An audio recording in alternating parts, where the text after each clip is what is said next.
are back with the Indie Magazine Podcast. Today we've got Kevin Basset interviewing Shikottii, a Las Vegas-based artist, as part of his Flows collaborative album series.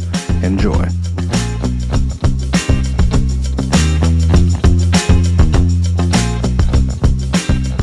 I don't know that everyone who's listening, I mean, certainly not everyone, Test. but I don't think a lot of people who are listening to your music know Japanese, first of all. Well, I mean, I guess it's the same for like me rapping in Spanish. A lot of people that listen to my stuff don't. Oh yeah, like me. Right. Yeah, like you. You don't know that it's wrong, but I know it's wrong. You know, if I say something that I don't feel is right, I know it's wrong. So I feel like the same thing with you in Japanese, where 100%. Like you always have that little like inkling in you, like oh shit, like that I like. Can you point that microphone like down a little bit? Just angle it. That's good. Is this where that's perfect. It really catches audio? Or is it a little bit more like down over here? Yeah, put it down a little bit. Put like just the whole thing. Just no. That was right. Yeah, that's perfect. Now you're perfect. もしもし、聞こえます？シコッティでございます。Yeah, I feel that. Because I remember we had you do like a random feature one time at a Jack show. And you like had to come up with the whole freaking verse. The whole verse. and we were thinking like, oh, you can just like say whatever, like basically like take a verse from another song, or you know, just kind of riff on it. But you were like, no, I had to.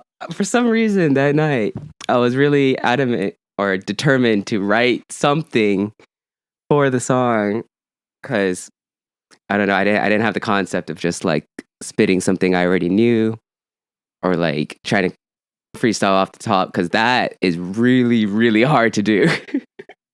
Yeah, well, I feel like when we were practicing and you freestyled off the top, everyone was like, "Oh, this is excellent." That is true. And you're right. Yeah, I don't know. It's weird. It's kind of like a still 勝手なことやってしまった. Yeah, I don't know what that means. I just went and did it anyways for some reason. Yeah. Entiendo. But yes, nice to officially be on the podcast. Are we recording? Or we've been recording for a while. Oh, hell yeah. Yeah. Once we started talking about the Japanese stuff, we were recording. Nice. So to give a little context of how we first met, because I think that's interesting. Yeah, nice to meet everyone. Welcome to the Kevin Basset podcast. We out here. We happy out here, man. Guest of the day. Yeah, you are the guest. And so we first met because you came down to the open mic and you started rapping in Japanese, and everyone there was like, who is this kid? This is amazing. And I think me, like most people, when we hear you rap in Japanese, we're like, oh, you must be from Japan. Even though you like explicitly say almost every time that you're Guamanian and that you're from Guam, and Tamaru. Yes, sir. Yeah.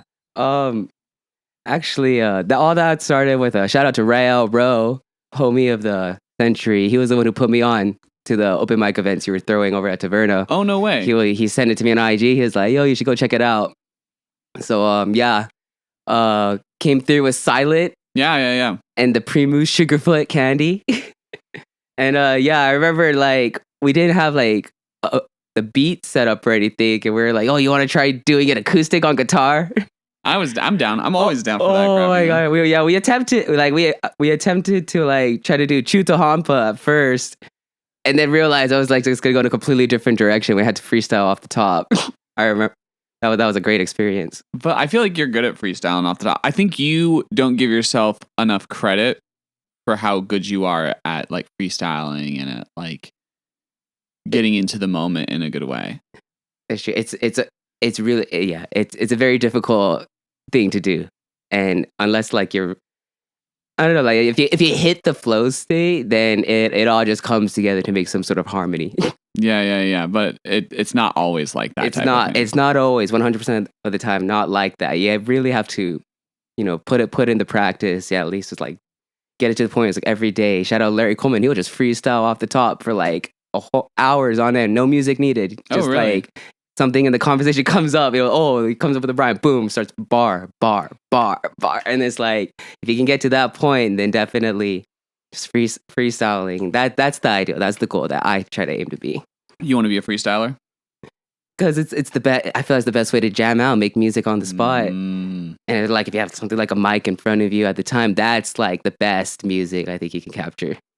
That's interesting. I don't know how I feel about it. I mean, I'm not a great freestyler personally. I do respect the heck out of people like Larry and like Snap Murphy that are really good at it. And I've done it a little bit with Cody. We'll just like spit stuff back and forth to each other, and we'll come up with like things.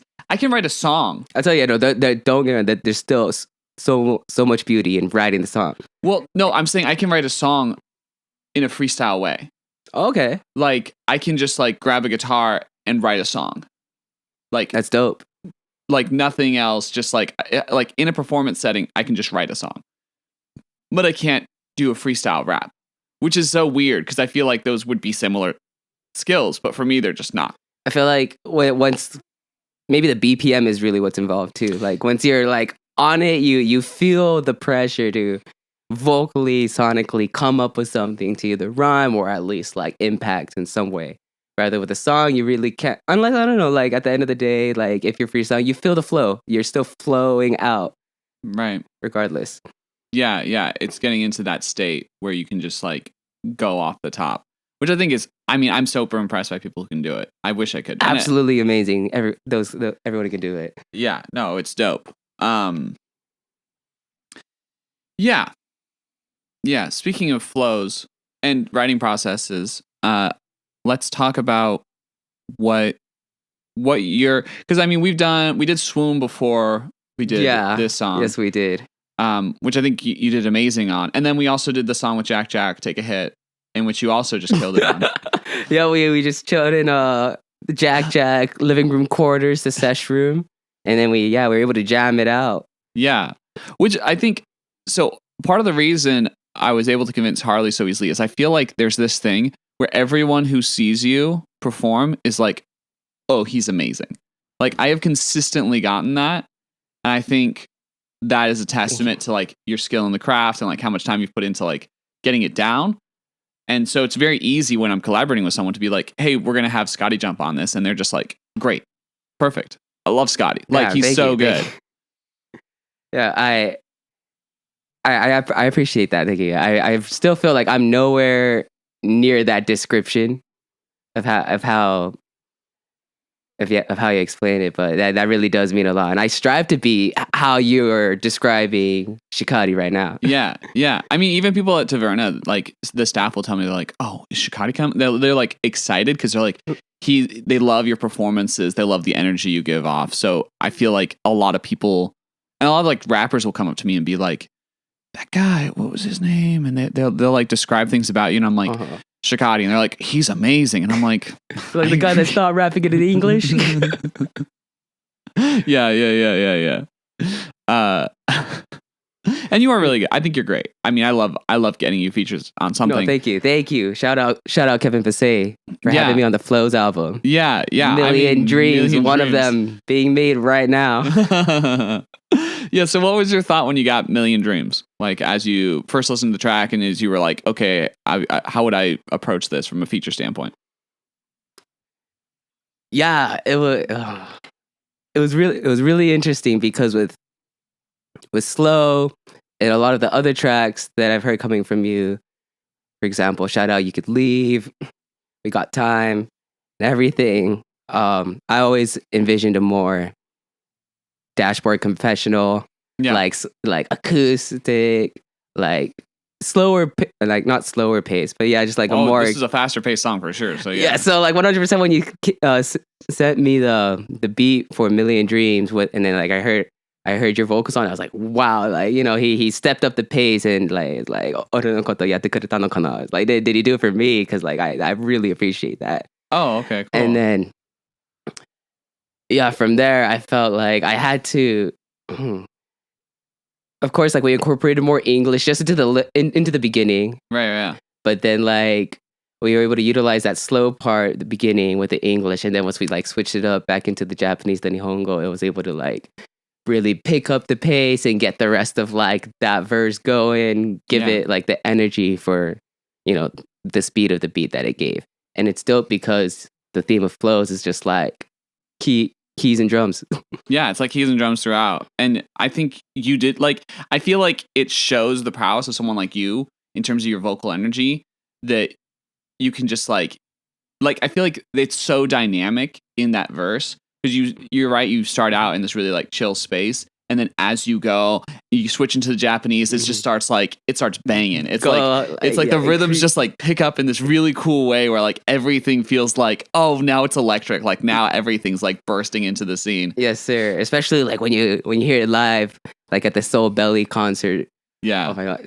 That was so much fun. That is just absolutely amazing with the live instruments included. Yeah. Shout out to everyone. Yeah. I mean, Joe's ability on the drums 100% are so crazy. Carry that. Yeah. It was cool because like I remember when we were approaching that song, he's like, "Oh, I want to do this thing," and he like showed the thing he was thinking at of rehearsal, and we were all just like, "Yeah, that's absolutely, exactly." dude. Like, take control, do whatever you want, bro. Like, yeah, you can take the reins because that drums, those are the main parts of the song and very essential. Yeah, and he took it to a whole new level, and it like paired so well with your energy, which is why I think that like that one clip is so fun.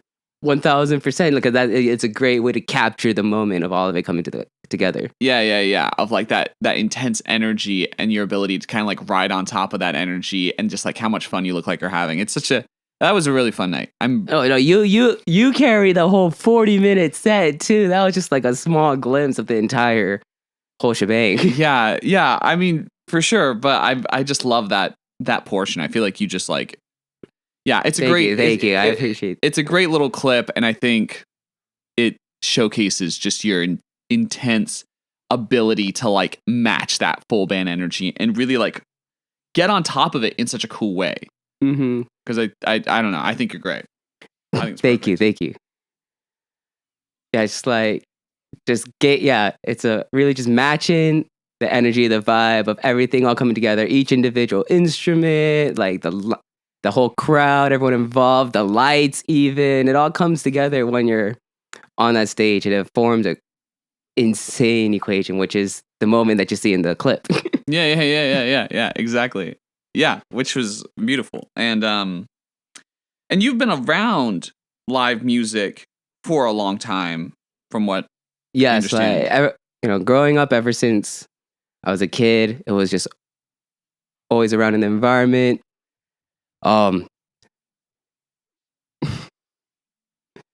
Shout out MD671, aka my dad. I was like, who's MD671? Not only is he the master engineer for a lot of the Shikottii songs that you hear right now in all platforms, he's also a key player. Growing up, he was always gigging every Friday, Saturday over at the local Hilton Tree Bar. And then there, like, he'd always bring me along as a kid, so I'd run around and whatnot while, like watch him up on stage. But we'd always come beforehand, so I get to see him set up, see sound check and everything. Then after the show, like if I wasn't already asleep by that point, I get to see them like take it down, and then we'd all go back home. And that's like when I was like 5, 6 growing up. So ever since then, music was like a pretty big part of my life, but I never knew if I was actually going to dive into it myself growing up, I guess. Okay. And what made you uncertain if you're going to dive in yourself? Was it just like you had other things, or was it more like, oh, it's my dad's thing and it's like not as cool because, you have that little thing between parents and children a lot where it's like, oh, just because my dad's doing it, it's not something I want to do, I always felt like it was very difficult to achieve. Oh, okay. It was like I had such a huge respect to like all the artists and bands, anyone like just getting on the stage and making the whole show run. Because we always had a thing growing up, he'd take me, my cousins, like to whatever kind of live show we could see.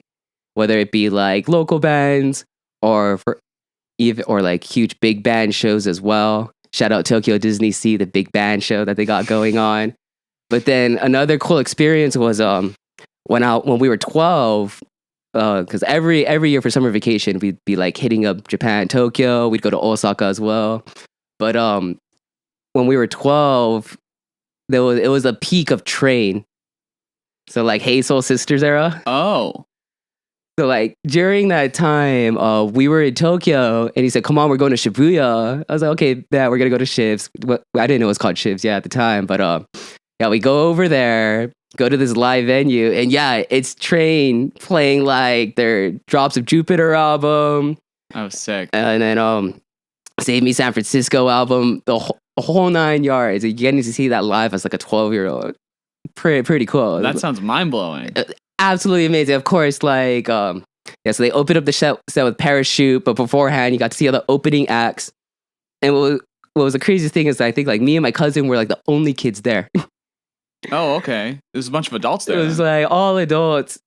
And then I guess because of that, like the security saw that and then let us go upstairs to like the second floor, where it's like I guess like those are chairs and everything. So we were able to sit just like right on the railing and got to see the whole thing, see all the acts, see the stage. It was absolutely amazing. So then like when Train finally went on, did their set, you'd see the other opening artists are all upstairs too, in like their corners just chilling, watching Train perform. That's sick.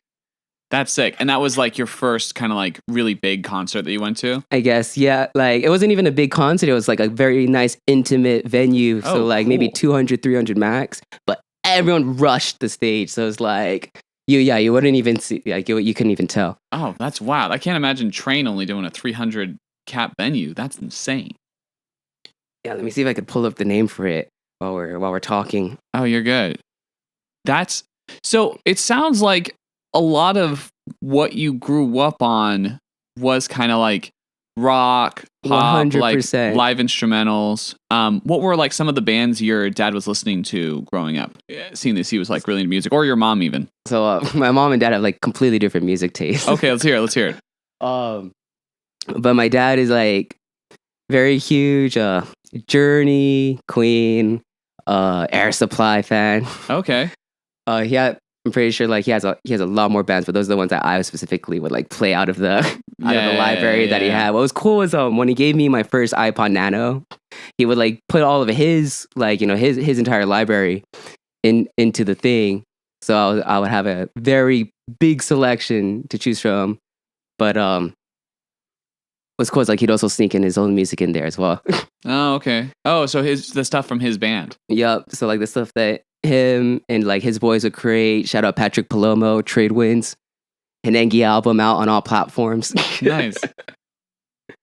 But yeah, it was very cool. Growing up, having access to all of that. But then also it was through him that I was put on to Kanye. I was put on to Jay-Z, Eminem, Akon. Oh shoot! So he had a really diverse music taste. Very, very diverse music taste as well. So then I was able to learn a lot, and then also from there, take into account my music taste when it came to what was popular at school, kind of thing going on, and then incorporating what else I got, which led to the punk rock era. Oh, okay. So you got really into punk rock. Yeah. So middle school was all about Rise Against, Sum 41, Blink 182. Oh, sick. Yellow Card. Oh, sick. I love it. That actually makes sense because I feel like besides the two of us, and I don't even know if I quite consider myself a true hip hop artist. I feel like I'm just an artist. Yeah, I'm just an artist who happened to put out a hip hop album more than anything. 100%. And so I feel like you and I are two of the artists who will be at all of the shows. You know what I'm saying? Music's music at the end of the day. It doesn't matter if it's jazz. Oh, that shit's fucking amazing. Oh, yeah. I love jazz, man. Sorry, are we allowed to cuss on this? Yeah, go for it. Oh, my God. Yeah, I'll try to at least teeter a little bit to see how friendly we could be. But yeah. Okay, we're chilling. Yeah, we're chilling. Yeah, I just think that's so cool that it shows that you've appreciated so many different styles of music, because I'll see you at all sorts of bands shows and people will tell me, they're like, oh yeah, Shikottii took me to this local rock band show. Whereas I feel like most of the people in the hip hop community, they mainly go to hip hop shows. And that's it. If there's not a hip hop person playing, you won't see certain individuals in the community there. Mm-hmm. And I think it's cool that you go for all the music. All the music. Shout out Elevated Undergrounds. Yeah, Elevated's dope. I mean, Joe's in Elevated. So Yes, sir. That's why our boy. Yeah, Joe's excellent. He's in like 6 bands, bro. If there's a drummer in a band, I feel in Vegas, I feel like there's a 60% chance it's Joe. He's 10 out of 10. Yeah, he's in everything, and he's so Hey, G good. on the drums, like very equal footing. Those two. Yeah, they're very different. They're very but different. they can approach music in their own unique individual way. Yeah. I feel like Joe has a little more of like a hands-off vibe, and G is a little more involved. I like playing with both of them a lot. 100%, like absolutely amazing synergies from both of them. Yeah. I feel like it took me a while to like, I feel like with Joe, for me, I was very like immediate where I was like, oh, I get this. And like, I could play with him pretty right off the bat. Mm-hmm. But with G, it took me a second. Although I feel like this last show we did together, the last Larry Coleman show where I played keys, he played drums, I think we were like super locked in. Yeah, well, when you lock in, it's absolutely awesome. Amazing. It's awesome. Yeah, it was great. It was so much fun playing with him. Okay. I'm trying to remember where my brain was going. Oh yeah. So you got into like a little bit of like Kanye, a little bit of JC. I'm surprised that you're not like, do you play, because you play the drums, right? I'm surprised I did play drums growing up. Okay, so were you in a band growing up, or no? You just play drums. Like I would do recitals. I would every Sunday though, I would play with the choir. Oh, you play drums with the choir? Blessed Diego out and over in Tumon. My dad, because my dad played keys and organ, so then like he'd always bring me along, and then I'd have to play drums too. Oh, sick. So that, I guess that would say like what be the foundation is like gospel music. What? Yeah. So yeah, I guess like in a way that's very much involved too. I found myself like chanting a hymn here and there. Oh, sick. Oh, I did not know that. Yes, but yeah, through there I was able to like set the foundation for drums, but I never really like pursued it much further once like after I got confirmed. Oh, okay. Because like you were like, oh, I don't have to be like anymore. Yeah, not as often. Sorry, okay. God. Sorry, God. It's me, Shikottii. I know we haven't talked in so long. Oh no, 毎日話してますよね。独り言って言うと。So, okay. So how did you go from this kind of like live instrument scene into hip hop? Like, what was that transition like? Did it start with like, it just became your primary interest musically, or is it more like you just realized that's the thing you liked to do performance wise? Like, how did that come about? So, what's it? If there's no story, that's chill too. Okay, so like I'd say what like around the same time as like rap. I don't know, like yeah, around middle school as you get closer to high school, that's when like hip hop really starts to become what's popular. Okay, everyone's jamming it, kind of stuff. Shout out YG.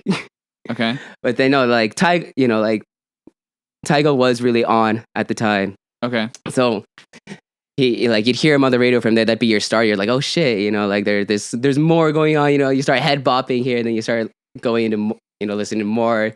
Find out like I'm just a beginner as fuck. Like I don't know anything going into this hip hop scene. There are hip hop heads out there that know history, lore, all the true. Oh, I feel the same. MF Doom, all the OG classics. But that I'm a freaking beginner as fuck. I was yeah like you, punk rock, everything else. At first, I didn't know too much growing up. Eminem and whatnot. But then I'd say like once jerking got popular. Everyone just starts like doing the reject of the hallways or something like that. Everyone's just like blasting this like crazy like trap ass beat. It becomes like all the ratchet stuff starts going down, and then you're like, oh, this shit's pretty fun. So the really ratchet trap stuff is what got you initially into hip hop. Yeah, because I'd say like you just see videos and like house parties and whatnot, and it's just lit. Oh, okay. And then, like at the time I didn't know everything, but I was like, wow, I had no idea about this world. Oh, okay, cool. And so you're like, I want to be part of that. Like, that's so dope. I wasn't even involved in performing or anything. Like, I didn't think about it at all. But I was just like, the music's freaking dope. And like, just like, the dance is fucking lit. But then, like, I didn't think about drinking or anything. I was like 12 still. Right. You were just like, these parties look fun. Yeah, you hear YG pop in some like venue somewhere. So I was like, yeah, from there, it just like, I started to like have it more. Like my playlist started getting to like ASAP and whatnot. Okay. And that time, Fashion Killer was the biggest like song out there. Everyone was jamming it at that time. And then, yeah, no, I'm going through my whole life story right now. No, I know. Think about like it. when I started to get involved in music. Like, we always did like stuff in school projects growing up. Like our teacher would have this kind of, shout out our history teacher, Dr. Cabrera. But then like, I don't know if we're allowed to say names or whatnot. But she was like, here, you can take our final exam, or you can make some like random ass like parody of something, and then I'd give you like your final grade instead. Awesome. So then like, what's it called? Just like back before I even like got close to hip hop, I convinced two of my homies to turn the Scripps song Before the Worst and turn it into like a history song. Didn't go well at all. We fucked up. My bad. But the next time around, we did a freaking hold on, give me a second. We did a parody to Kendrick Lamar. Okay. And then ever since then, like we tried to like open up a DAW and record. I had no idea what latency was. Okay. So we were terrible. Yeah, it was like super off. Super off. And then like yeah, like everyone's like, guys, you fucking suck. Like, what are you doing? I was like, I'm never approaching this shit again. So yeah, it was the Backstreet Freestyle, and we were like nothing went. It did not work. Yeah. It just like was not it. Not it. And they're like, one more time, like senior year, we tried to do another Tyler the Creator song. We had to film like music videos for it. So, oh my god, that's secret lore that you'll never see out there. Yeah. So bad. We were so bad. I remember like we're all just sitting there, the laptop, listening back. I was like, guys, I don't know what's wrong. Like we're recording each other on the phone while we're trying to do it. It's like it sounds right on the phone, but like what? And then our teacher's like, guys, it's C at most. Come on. I appreciate the effort. Maybe a B because you filmed the video, but that song, really? But yeah, we were like, no, like, okay, we're never approaching this shit again. I think that's the funny thing is I interact with songwriters sometimes, and they've written their first song, and they're so like worked up, and they're so just like, oh no, like it's got to be like perfect, and I'm like, you're gonna suck at first. Like everyone sucks. Oh my god, so bad. Like my first songs, because I started writing songs when I was really really little, but and they're terrible. They're not good. I don't want to put those out. Like those aren't commercially viable songs at all. Like they're not even an attempt to be commercially viable, but that's how you start, Put on the Patreon. My Patreon is just filled with little songs I wrote as like a 10-year-old or a 3-year-old. Hey, you have some good subscribers. They're like, I need to jam. That's my ringtone. No. I will not do that. That is not. Oh my God. It's not in the cards. I mean, if someone paid me enough money, I'd give it to them. But I feel like there's no good reason to. Kevin Bassett link into the Patreon in the bio. I've been thinking about making a Patreon. Actually, I feel like it's a good idea. Right below the flows link. Yeah, right below the flows link. There's a little Patreon link. Yeah. Yeah, no, that's dope. You have a great collab project going on with all these artists. Well, we'll go back to how I finally got into hip hop later. But yeah, no, amazing. It's dope that you really connected with the community and got 15 features. Yeah, no, it's cool. And I think it's cool that they're all from Vegas. 100%. It's weird because it wasn't like my intent initially. Mm-hmm. I was kind of, I hit up a few people who weren't from Vegas and just ended up working out. And then when it became all Vegas, I was like, oh, this is actually really cool because I feel like it's a showcase of what Vegas has. At least a little bit. Like what's going on right now in the scene. Like who are the artists coming up? Who are the artists still active in the community? Yeah, I don't know. Yeah. And I mean, it's cool that you're part of it because I feel like you add like this international element being from Guam, speaking Japanese. And same with Fire Pone. Yeah, I mean his verse is dope as well. I love his. It's crazy. I love his rapping. It's so dope how he starts his song. Yeah. Oh, todo lo que vimos lo veo desvanecer. Yeah, it's so sick. yeah. It's such a great line to start. Like everything we built, I watch it like disappear. It's so intense. Like that's just such an intense way to start it. Yeah. Anyway, can't wait to see it live April 12th. Yeah. That's gonna be fun. I mean, this is probably gonna come out after that, given the schedule, because we're doing. Oh no, 1000%. We're chilling. We're chilling. But it'll be a fun night. Yes, indeed. What was I gonna say? Man, my brain is just like lost it. You were talking about your early stuff, the Flows project. Oh yeah, I was curious about. Well, I kind of know a little bit, but I was curious of what got you into Japanese culture. I mean, your family took vacations there growing up. Yeah, I didn't understand anything when I was out there. I'd say, go ahead. Yeah, go for it. So yeah, like I was a kid. We just like fly out, and anytime like like we have the guide speaking Japanese, I wouldn't understand anything, but I'd be fascinated by how fast they're speaking, but yet it's like a wave. So I don't know. I'd get lost like when they're just going, just giving a whole ass explanation, but I'm just like, damn, they're just going for it. Yeah, they're just going hard. They're just spitting. Yeah. Oh, 100%. But then that was my initial like, I guess, impression on like Japanese whenever I was out there. But I'd say, as you like grow up, like when I was 12, we went to go see Train. I still didn't understand anything. Right. Like, and at the time, I only knew about like what Naruto. Right. Did your parents speak Japanese or no? Not at all. Oh, okay. Like, what's it called? My grandparents spoke Tomorrow to my parents, but then my parents wouldn't speak Tomorrow. What's Tomorrow? Chamorro is like the language that like was the native language of Guam. Okay. So do you speak Chamorro as well? Or Not at all. It's like half a day. Welcome to Guam, kind of shit. Yeah. But I'll turn on the accent whenever another islander's like around me. But besides that, hi, I'm Shikottii. Yeah. Okay, that makes sense. And so, so you couldn't understand it, and so you were like, "Man, I like the way this flows, and I want to learn it." Was that kind of like the vibe, or what? Was it taught in high school, or what? By the time I got to high school, I'd say like eventually, because I was taking Spanish at the time. I wasn't even close to like Japanese whatsoever. It was full, like I guess, yeah. Like when it was time to like submit your languages, everyone took Japanese. So I was like, oh, sure, I'm gonna go take Espanol. But yeah, that's where we were at the time. So I guess like I wasn't really interested until like at the time hella anime came out. Shout out Higurashi, 2006.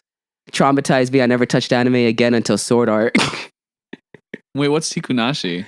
Higurashi is like when they cry. You should search it up. It's like a horror psychological. Oh no, I don't want anything to do with horror. Oh my god! You're just on YouTube one night, and like you're like almost sixth grade, and you're like, oh, what's this? Like Higurashi episode 1 full sub. What? A whole playlist? Oh no!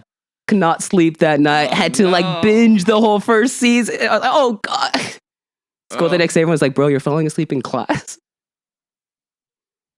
Yeah, the most horror I can do is like the English dub of Ghost Stories. Like that's like it's like my limit. I'm kicking it to Vegas. Dude, have you watched the English dub on Ghost Stories? Just a few episodes here and there. That shit's fire. It's so funny. It's funny as crap. A-tier dub right there. Oh yeah, no, that's the best dub. I feel like that dub, the Kaguya dub's really good too. Dragon Ball dub is the best. So good. And it's good in like a bunch of languages, because I've heard from a lot of my Latin friends that the Spanish dub of Dragon Ball is so good. Really? Yeah. Ooh. Yeah, the other dub I've heard that I was like, that not in English, was the Spanish dub of Chainsaw Man. Spanish dub of Chainsaw Man? Yeah, it sounded good. Those voice actors are going hard. Oh. Yeah. I heard English. Oh, yeah. I saw this meme where it's like, yeah, there's like Gundam, but Latin dubbed. Oh. Hilarious. Were they just like going super hard into it or what? 1000%. Love it. They're like, Dale way. Dale way. Oh my goodness. Okay. So you get into anime in a big way, and that's what kind of spurs you on, where you're like, I'm learning this language type of thing, and I'm I'd like, say, I'm going to Tokyo. I'd say around like sophomore year, like you just all the songs are just like bangers, All the Japanese songs. All the Japanese songs are bangers. You're like, okay, like the people when they talk, they fucking spitting. When they make the music, it's like it's a bop, and then from there, eventually, it's like you're gonna be like, well, I don't fucking know what they're saying. I need to eventually like associate something. So then, go on. go ahead. Go ahead. What were you about to say? No. I was just gonna ask if it was like J-pop you're listening to, or like more. Oh hell yeah, 1000%! I was on that shit.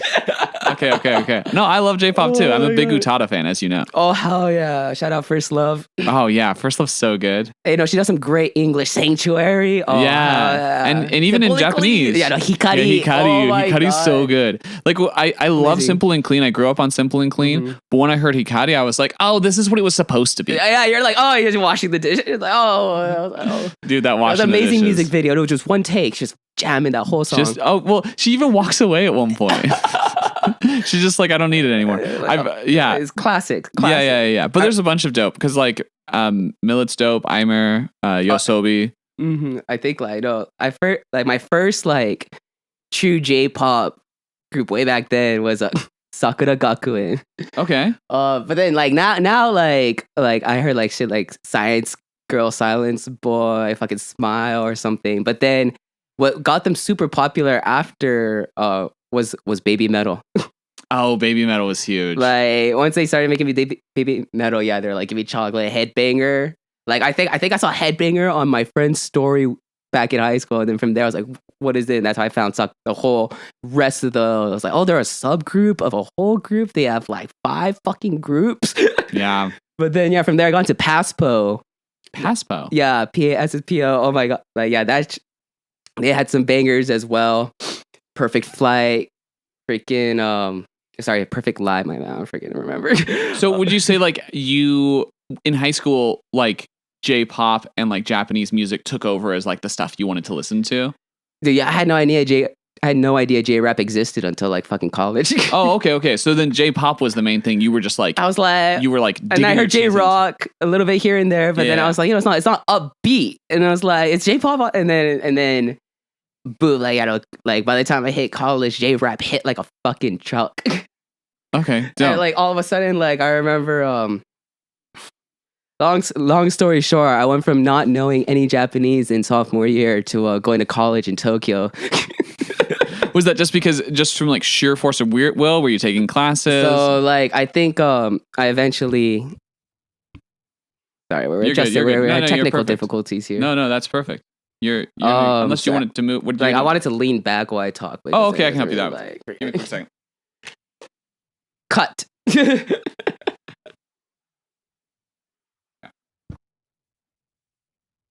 Naruhodo ne, kore.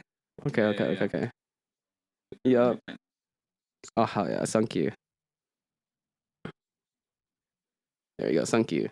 Shout out Kevin Basset, Flow's album out now.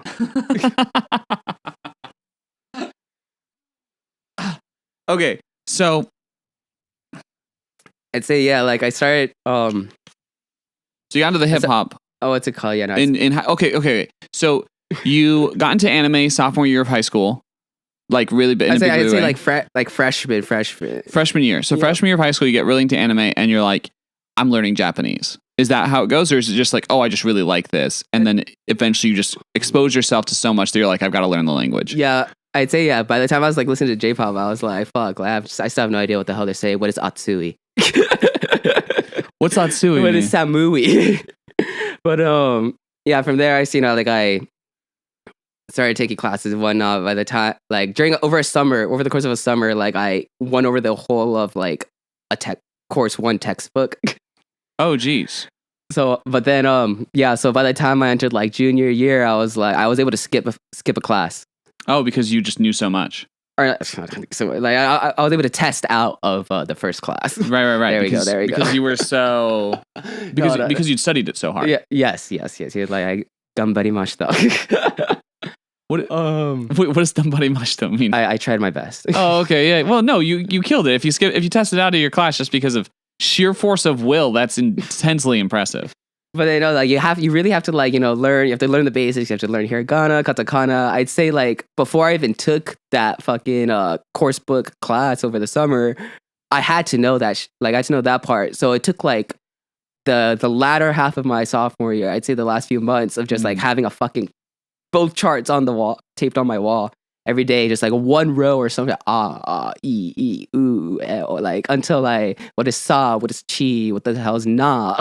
Yeah. So like you have to really like slowly build that shit, and then eventually like when you're listening to the music and stuff, you're like, oh yeah. You start to catch stuff. Like, I heard hana, but I have no idea what that means. Flower. Yeah. I heard nose. I don't know. It's like so you just keep going, and then by the time I hit junior year, I tested out of one into two, and then like at the end of the year, shout out Harada Sensei, but she was like, hey, we have like these exchange students coming from Karuizawa, and like they're through the Rotary Club, they're touring all around Guam, and like we have to like nominate 2 students to fucking like represent our school. Oh, and you got nominated. And then so me and my other classmate Haley were able to like get it done. I don't know if I'm supposed to be dropping names or not. No one listens to these podcasts. I'm just kidding. I mean, some people will, but like I'm no sure one that will report us to a like. I mean, it's just a name. It's a first name, a first name or a last name. As long as you don't pair them together, it's like who cares? Exactly. You know, I just want to give shout outs where they're needed to people who earn the credit where it's due. They had like a big impact on your life. Exactly. These people all helped like form the Shikottii that's sitting here talking on this mic today. Right. Whether they're far away on this planet or not. Yeah. I just wish goodwill on everybody, and I hope everyone in the audience doesn't do anything about it. Yeah. Oh well, I mean, like, what are they gonna do? They're just gonna be like, oh, you know Scotty, and then they'll be like, yeah. They're like, oh yeah. Do you make music too? They'll be like, no. They're like, oh, okay, sorry. But in any case, we were able to it was a competition with like 20 other students, like from all the other schools on Guam. And then from there, like they like eliminated it, and the final 5 of us got to go and spend that summer like going to public school in Karuizawa. Oh, sick. So then you went to, you first went to high school in Japan, not to college. Yeah. Okay. So during that summer vacation, my host family didn't speak any English. So it was like, you got to shape up fast. They're like 100% off the bat, like the very first words was like, この家では英語を話しません. It's like, in this house, we don't speak any English. It was very out of it. Shout out G-chan. They were just like, no, there's no English here. You're just speaking Japanese. So like, the whole time I had to have like the G show, my dictionary in hand, like on the phone. It's like, they were like, toothbrush, doko desu ka? They're like, toothbrush, eigo wakannai. I don't know English. And then they're like, Nihongo ni shite. I had to be like, okay, Japanese. I'd be like, hakigami, doko da? They're like, koko nano yo. Kind of thing. So it was like epic. I love the description. Yeah, that's exactly. It sounds chaotic. Like 100% every day, I was just panicking. And then you get to school, no one speaks English. Yeah. It's all Japanese. You see, then I see the 4 other Guamis. They're like, what's Gucci? They're like, they're like, no, actually, all of them are like, oh my god, my family speaks so much English. We're so chill. Oh what? They're like, yeah, I'm doing like they took me shopping. I was like, we went to the mall, and they're like, kinasai. It was super fun, amazing learning experience. And then throughout the course, they're like, okay, like if you want to go, like I'm just paraphrasing, but like if you want to go to like Japanese college, you should apply to 1, 2, 3, 4. I was like, oh, okay, bet. And then I go back, like that was like what finish off school, everything's super dope. Shout out Karuizawa Koko. We had to do like a little run around the neighborhood with all of like with all the gym class. It was pretty cool. But from there, came back to Guam and then applied to 2 different like colleges in Japan, applied to several in the States. And then after like, what's it called? Yeah, that's a long story short too. Like that senior year Christmas break, I went to Japan and I toured the campuses to see like where I wanted, like if I wanted to like commit there instead.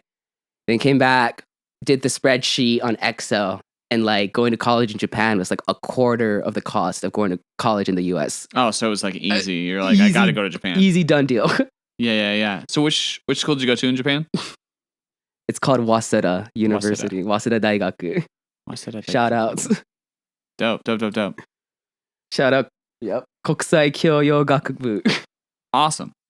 Great. I love it. I love how it developed. I remember you telling me one time too, when you were talking about like how for the longest time you needed subtitles when you're even watching Japanese anime just because it's a little bit different. And then at one point it just like clicked and your brain was thinking in Japanese and you were like, oh, I'm thinking mainly in Japanese now, not mainly in English. It was quite a trip when that happened, because like up until that point, like even though you feel like you're thinking in it and whatnot, you can have a conversation, but then something in it was just like a wiring, I guess, inside of you.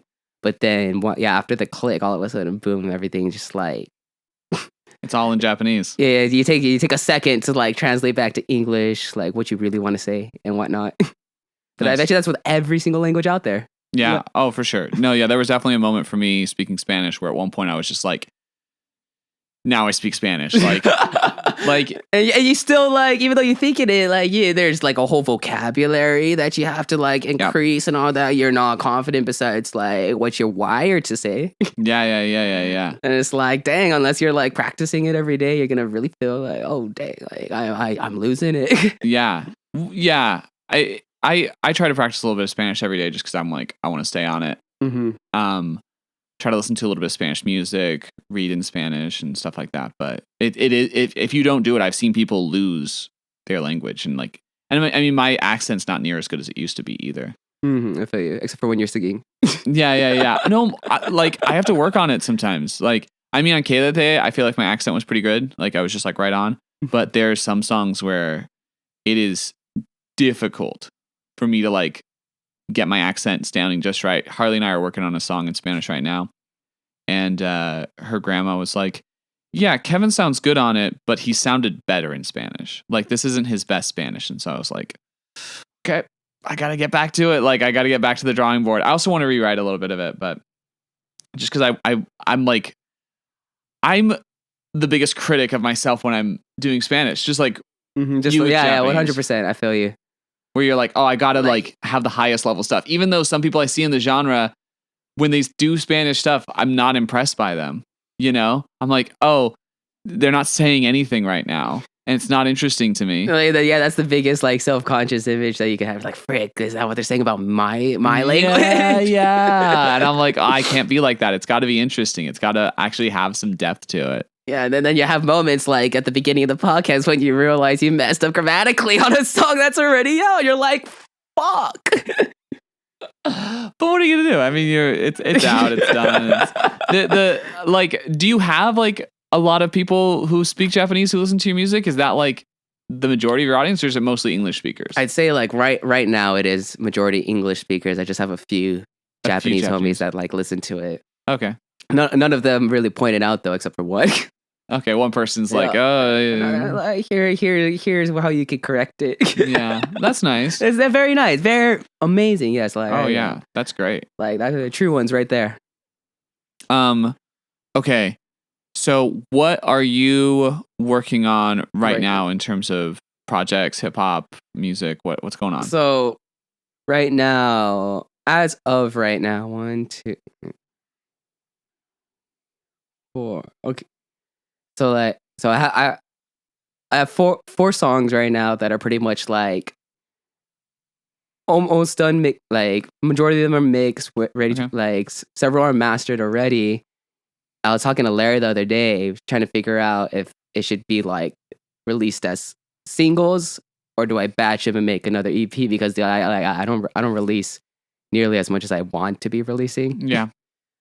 That every artist thinks that.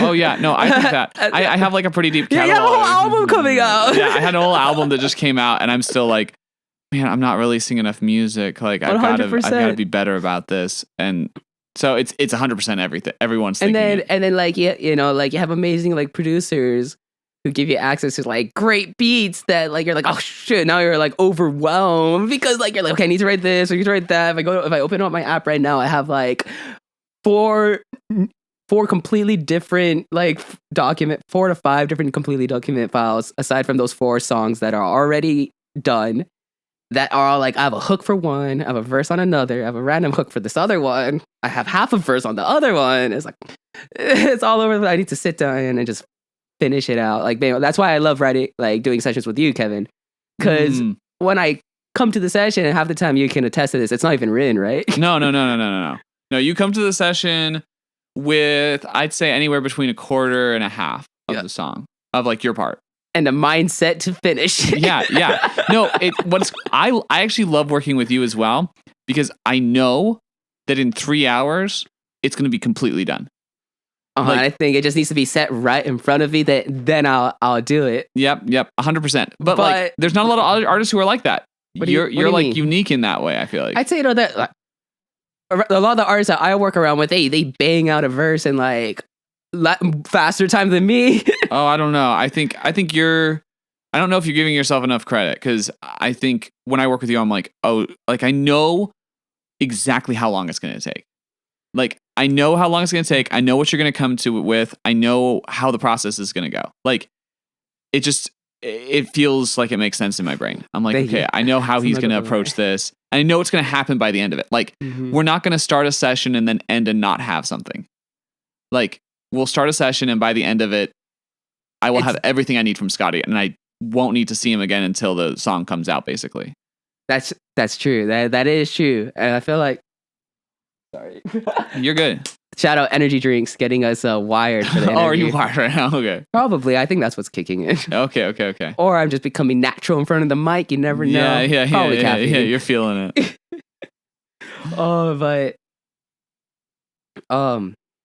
But yeah, I get. We were talking about like writing the track, and what was it? Sorry. I was saying that you do a really good job of like just coming in, and we know it's going to be done. It's It's very unique because there are a lot of situations that like I don't finish the track in the session. Oh, really? Yeah, I can count a huge amount of times that I've like crashed out at Larry's without finishing the verse. Oh, no way. And Larry gets on me like a week later. He's like, hurry up, bro. You're like, we're waiting on you. Oh, okay. And then like the whole time I'm just sitting, like I have the beat playing 24/7, like in my headphones. And I'm just like, oh, does this flow work? Does this flow work? What's even the content of what I'm saying? Like, how does it sound sonically? Oh, so many different like factors go into play with like every song. Okay. But then at the same time, like, you're right. I have no idea if that's the approach other artists take to the craft. Because for some people, it's so easy to write. Some people are like, it's hit and miss. Mm-hmm. So like, I know a lot of artists can like, either they'll hear the beat and then they have it and then they'll rap and it's like amazing. And you're like, we could record this in 5 seconds and you'd be ready. But that same artist, you might send them a beat and they're like, oh, I love this beat. And they never have anything. You know? So I feel like I've been in that situation before. Right. I mean, I've sent you a specific beat that you were like, I love this beat. I want to work on it. To this day, it's sitting in that vault. Actually, I have 2 beats. I sent you 2 beats because I sent you the Naruto beat and the other beat. I totally even forgot about that one. Yeah, they're both dope beats. Like, you're right. I have so many beats, so many good beats that I will spend hours and hours listening, and it's so good, but nothing comes out, which is fine. And you know, it's hard to force it. Yeah. Maybe, but that's why you keep it in the vault, because maybe one day you might circle back, and all of a sudden you're like, this is it, and it just takes you the process of making more songs until then, and then come back with a more developed foundation, I guess. Yeah, like with a more developed mindset. I feel that too, because I have hooks that I've written, and I'm like, oh, I love this hook, and it's been in the vault for like 8 years, you know, or more. 1000%. And I'm like, I'll write something to this someday, maybe. You know, but not today. Yeah, Down from the Mountain was actually that. Down from the Mountain. Mm-hmm. Oh my god, that's a good track. Yeah. I had the Coming Down from the Mountain And the melody was like a little bit different, but I had like that concept and that idea there for a long time. And then when we figured it out, when we got it like recorded, I was like, oh, thank goodness. Like it's finally finding its place. Yes, you know, indeed. it's finally taking shape in some context. It's so relieving when that happens because you're just like, Finally, the fruition. yeah, it's like I don't have this in the back of my head anymore. It's something that's just there. It all comes together. It's so satisfying, so gratifying. Yeah, it's a satisfying thing. Okay, so you've got 4 songs that are just Shikottii songs that you're working on. Do you have features on them, or is it just you? I feel like I really need to. I need to boost a lot of solo stuff right now. Okay, cool. Because solo wise, officially, I only have like 6 songs out. Oh, I didn't even realize there were so few because I guess you do so many features. You have so many great features. I did so many great, amazing features. Shout out to each and every artist. Yeah, that I had the opportunity to do a track with over the past year. Honestly, your feature with Silent Impatient, like, Shikottii. I think it's one of my favorite things that either of you have put out. Like, it's just so good. I love that track, and I love how you guys perform it live. I think you guys are both just like on it live, and it works really, really, really well. You want to know the greatest thing about it? Yeah, what's up? So you want to know what inspired the song? No, I've heard a little bit of it from Eric. How did he describe it? He said that there was like this beat that he was like, oh, I don't know. It was kind of like, it wasn't like something he was really focused on. It was kind of just like that you guys were like making a beat. We made it almost on the fly, right? Yeah. Where it was just like you guys were just hanging out and you just made this kind of like silly little beat. And then you realize after the fact, you're like, oh shoot, that was dope. Like, and the stuff we were doing on top of that was really, really cool. We're making this into like a real song. So that session with Silent was, I think, right after, like not the same day, but it was like a few days after our first rehearsal at Harley's spot. Oh, okay. And that's when you were telling me about flows. Oh, your very initial core concept. Like, I just want to do something with drums and keys, Nuja bass inspired. Right. Very lo-fi inspired. Lo-fi inspired. I was like, oh, I feel you. And then we started playing Nuja bass. And then we were chilling in the living room and everything. We were talking about it. I was like, bro, that's going to be an amazing project. And you're like, yeah. And then you're like, oh, you want to be on it? And I was like, okay, yeah, I'm excited to see what you have in store. Because I had no idea like what kind of beat you were going to come up with. But then that was the first conversation that when we had that conversation afterwards, I went to Silent and I was like, bro, like Kevin's about to do like a Nuja bass, like inspired project. He's like, what? I was like, here, let me play one of the beats. Because at the time where I was working, Robin Boys. Oh yeah. We play Nuja bass at work. Right. Yeah, Nuja bass is awesome. Nuja bass, amazing. God tier. Oh yeah. He's a phenomenal producer. Yeah. So then from there, yeah, like we were playing a Nuja bass song, and then that's where we made. That's like, okay, we figured out, okay, drum pattern feels like this, and then using it as inspiration. That's how we formed the beat for Impatient. Oh, sick. And then you added the keys and stuff, and you made the song. It all came together. Wild. Okay, I didn't know I had like any impact on that. That's kind of cool to know, actually. That was your impact. Oh, wow, that's cool. Oh, I love it. I this is me like figuring that out. I did not know that I had such a role in Impatient. I thought it was just something you guys were already working on. And you were like, oh, that's cool. Hey, shout out Kevin. Yeah, I guess so. I didn't even realize it. That's cool. I think that's the cool thing about this stage of kind of our artistic journey is that we're just like local people that are trying to figure stuff out and interacting with each other. And then we inspire each other. And we don't even know we're inspiring each other. Yeah. You know, all the time. Because I heard Impatient and I was like, oh, this track slaps. Like, it inspired me to want to make even better stuff on flows. On flows. Yeah, because I was like, oh, Silent and Shikottii killed it on this track. I want to make something to that level because I was so impressed by it. And it's funny to me hearing now, like, oh, that was partially inspired by me doing flows. Like idea of flows led to Impatient, which is crazy. That's weird. Super that's dope cool stuff. Yeah, it's so cool. Local community inspiring each other. Yeah. We're just out here. Okay, cool. I'm trying to think if there's anything else. Shout out Vegas. Shout out Vegas. Okay, and then you're also going on tour right now in April with Larry. Are you? Yes. Okay, you're going out on all the dates. We are doing the Hunger Games 3 release tour. Sorry, I'm closing my water bottle. You're good. You're good. We are doing the Hunger Games 3 release tour this April, starting the 3rd to the 9th. We're going to be hitting the West Coast with cities such as San Jose, Reno, over here, Las Vegas, House of Blues, April 6th. I don't know if this podcast will be out afterwards. Yeah, it's probably gonna be out afterwards. Probably, but yeah, it will be a great experience that we're all going to have. So yeah, I'm very excited to go with Larry, the whole crew, Faya. We're going to have Malik, Balance. We're going to have Mayjoy, I think, do a few guest appearances. Okay, cool. Yeah, we got JT Hernandez as well, freaking coming through, and a Truth, the homie. JT Martinez, man. JT Martinez. I'm pretty sure. Oh yeah. I'm pretty sure I said Hernandez. Yeah. You said Hernandez. Okay. I just like saying Martinez. That's our homeboy, nonetheless. Oh my god, Yeah. he's definitely the charismatic face of the group. Oh yeah, the dude's. He's just like a nice guy. He's very excited about what he's doing. 1000%. That's a natural 20 charisma check.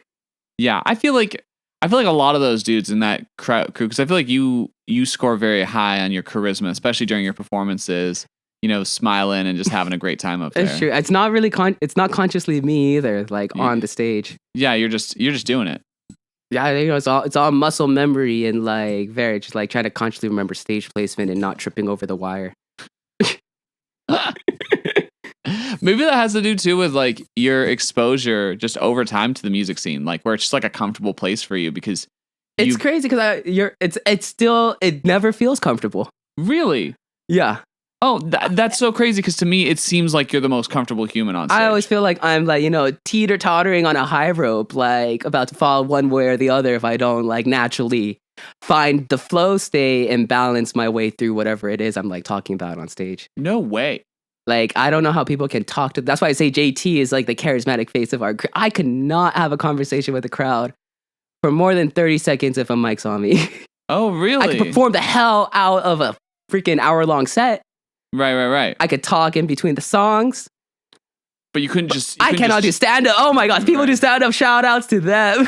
Yeah, okay. They're probably muscle memory flowing their own stuff too, in a way. Yeah. Along with crowd interaction. They actually can spot. Yeah, those guys are crazy. We can like make all their pick outs and whatnot while staying that state. But yeah, you're like it's cool to think. It's cool to see how like everyone would think a certain way because I really it's not consciously me, but it's rough. It's hard to do it.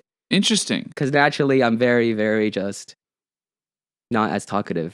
Oh really? You're more of like a soft spoken, like chilling in the back type of guy. Actually, no, just kidding. I'm talkative with you right now. Yeah, that sounds like every interaction. It's just hard to like project it to like multiple people at once and maintain the same kind of personal connection you can have with like one person. Yeah, when you're having a conversation with just a small group.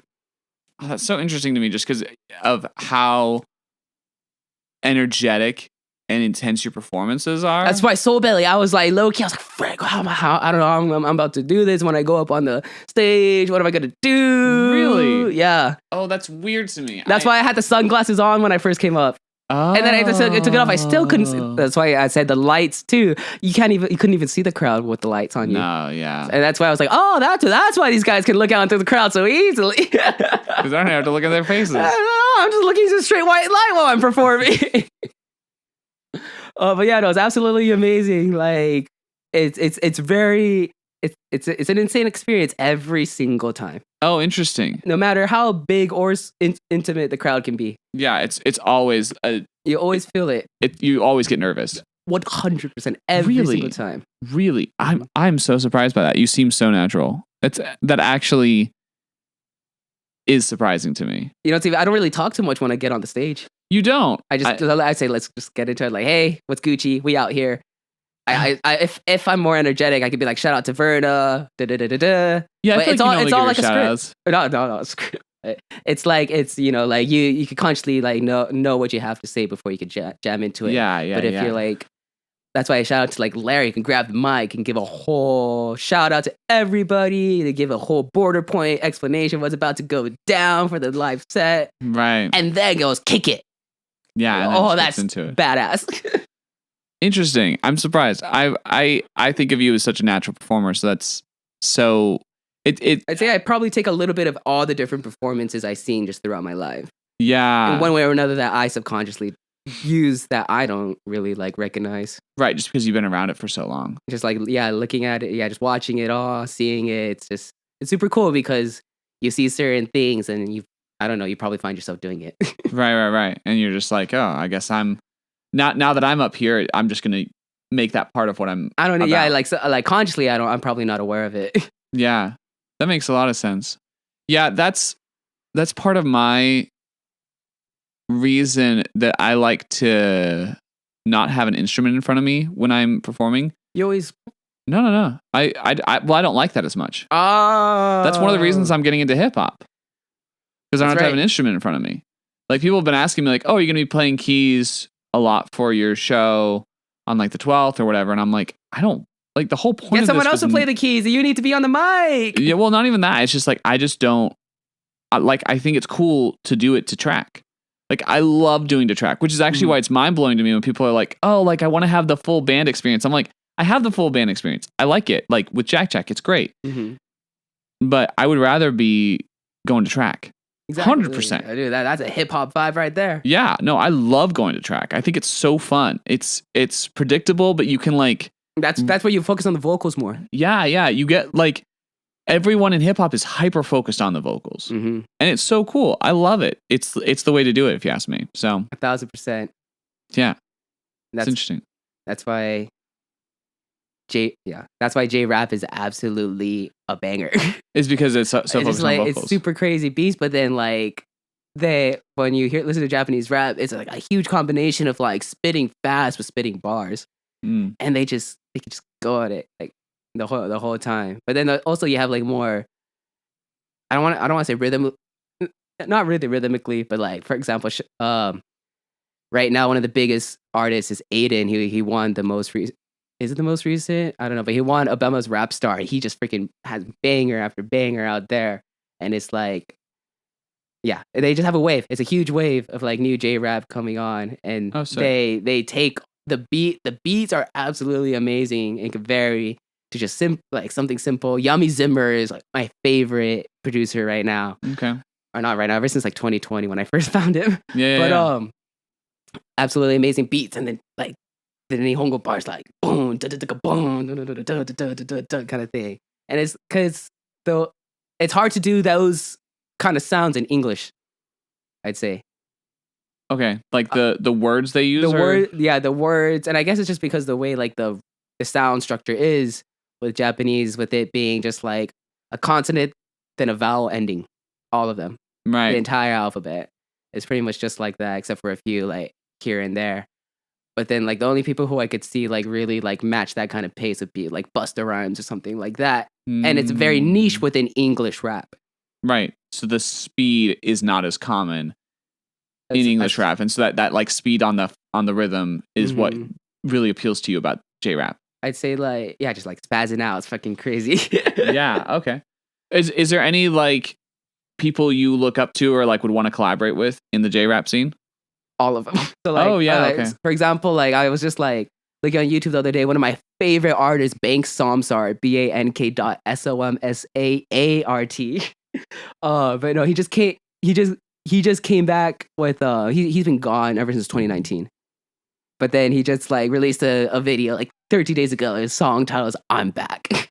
Oh, sick. So, like I've been like I always looked up to him. I mean, I looked up to his music. His freaking fire. So yeah, he's someone I definitely wanted to like work with from the beginning. I also got all of the big J-Rap artists would be like Leon Fanarakis, Santa Worldview, Lex. Those are the Yokohama boys. You also got Yellow Bucks from Nagoya. He won the other rap star, but he's freaking on fire as well. You got JP the Wavy, he's self-produced.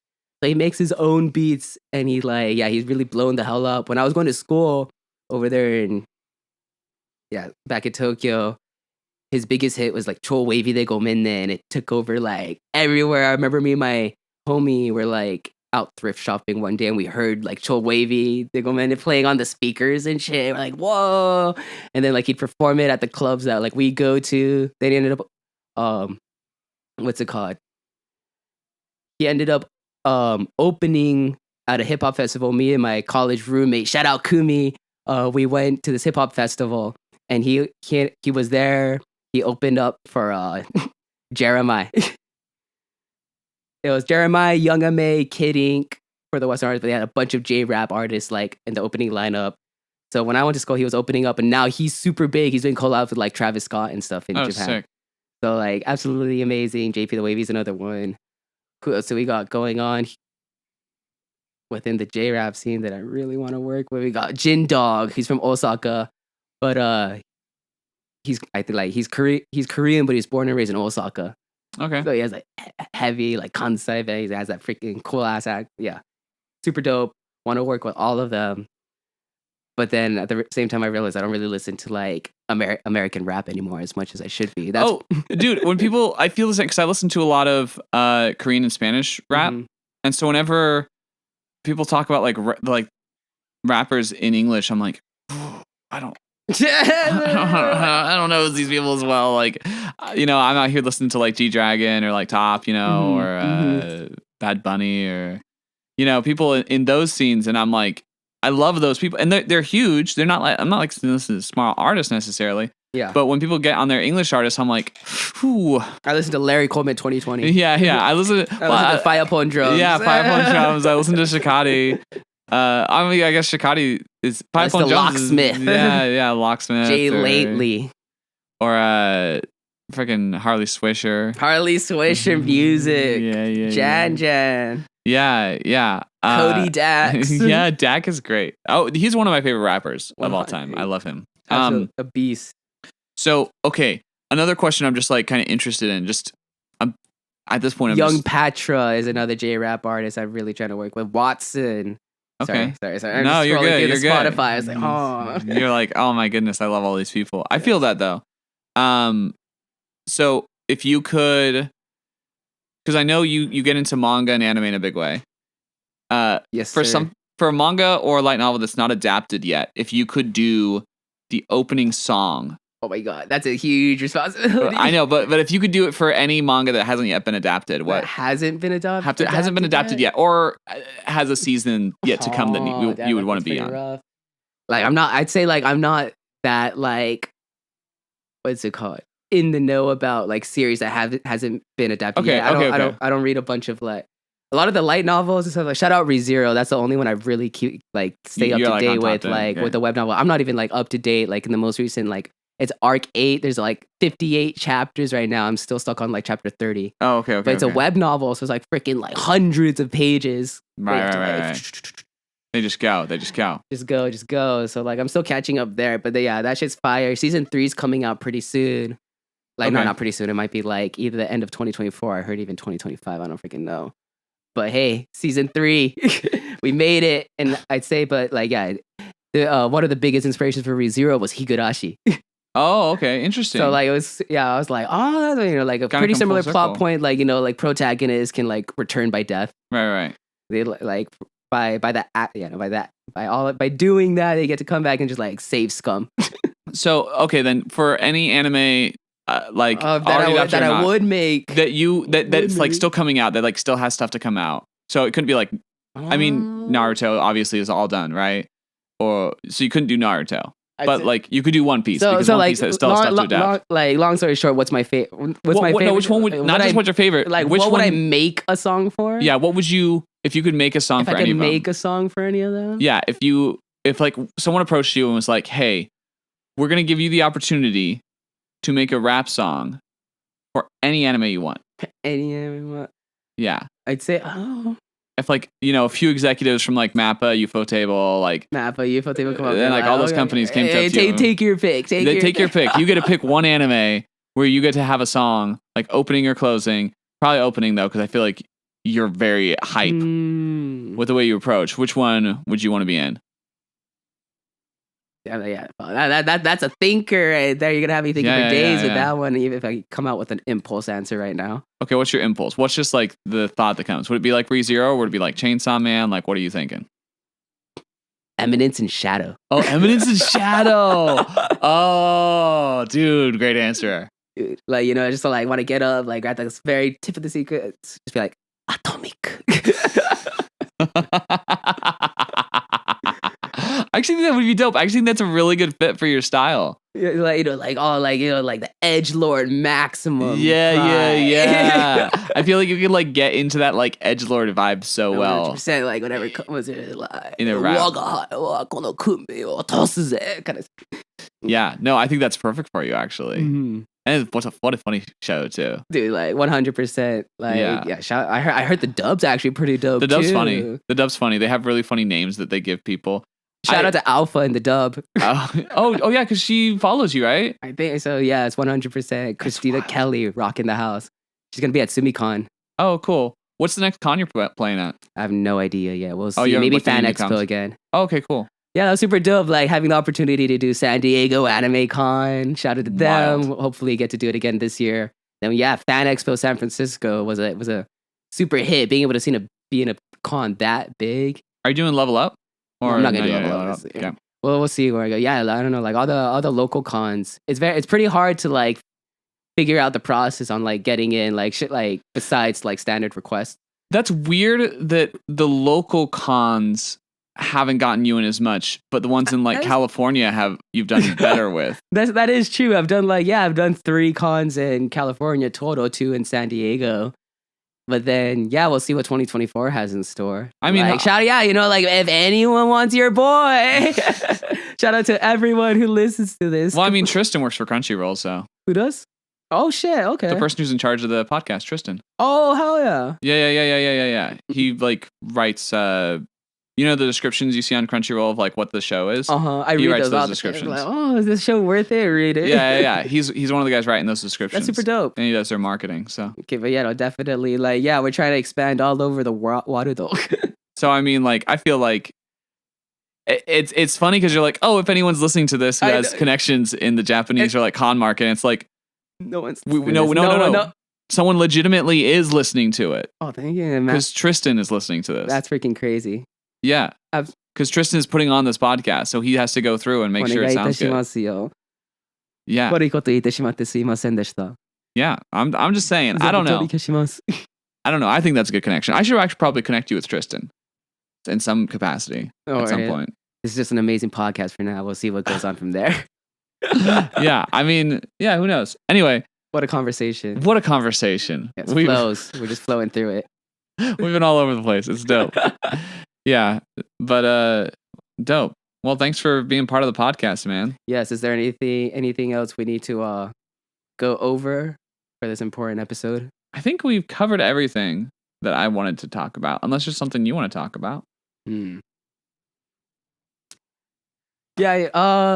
Yeah, be on the lookout for tracks that go by Zako, Kenno, and then we'll see if it comes out as Wagamama or not. It's still on the Project X file database.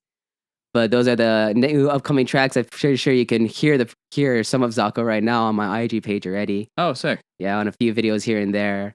But then, that one is just about to finish being uploaded to DistroKid. We're just waiting on the last few touches. Okay. Then, I'm trying to figure out the whole submit hub process as well, figuring out playlists and whatnot. Wasn't that wild how many playlists Cody got? Yeah. What the heck? Absolutely amazing. He's a G.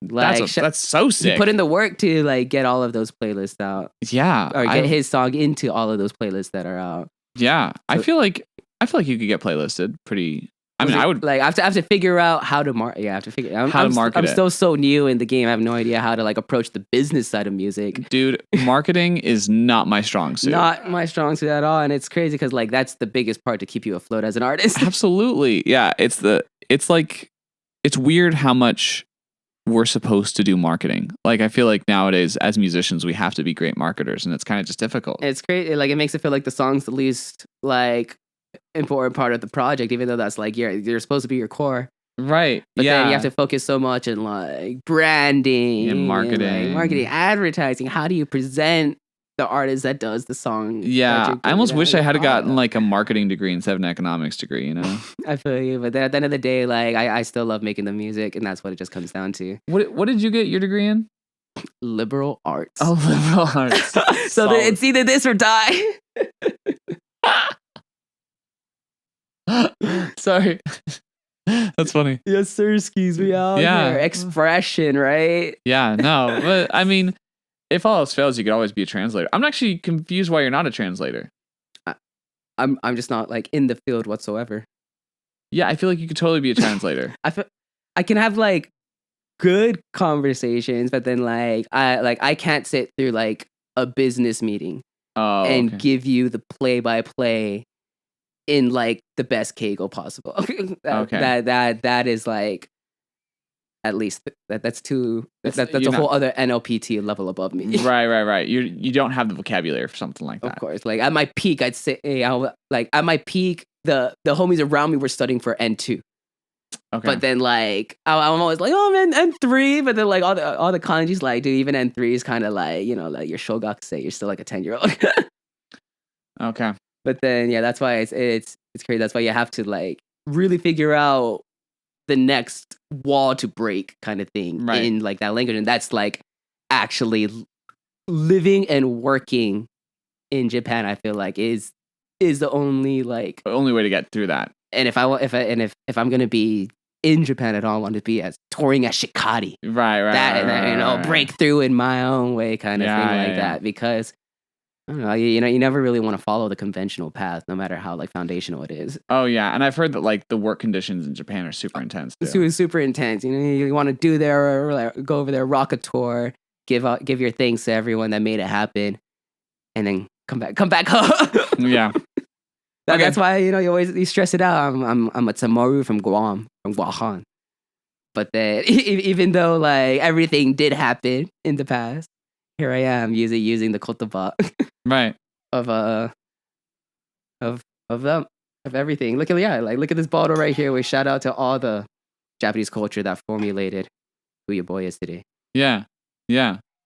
It's dope. I mean, I can see it, but no one else can see it. But there's just a bunch of stickers. Has like anime stickers on it. Okay, cool. Well, it was great talking to you, man. Thank you. Yes, once again. Thanks for being part of this. Yeah, Hunger Games 3 release tour will already have been concluded by the time this comes out.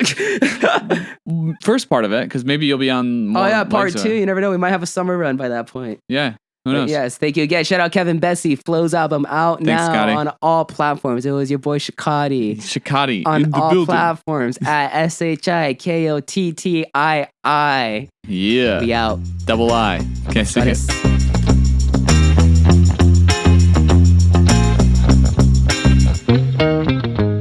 We hope you enjoyed this week's episode of the Indie Magazine Podcast. Be sure to rate, subscribe, and share with friends. We'll be back with another episode from the series where Kevin sits down with Harley, and you won't want to miss that. Until then, listen to good music.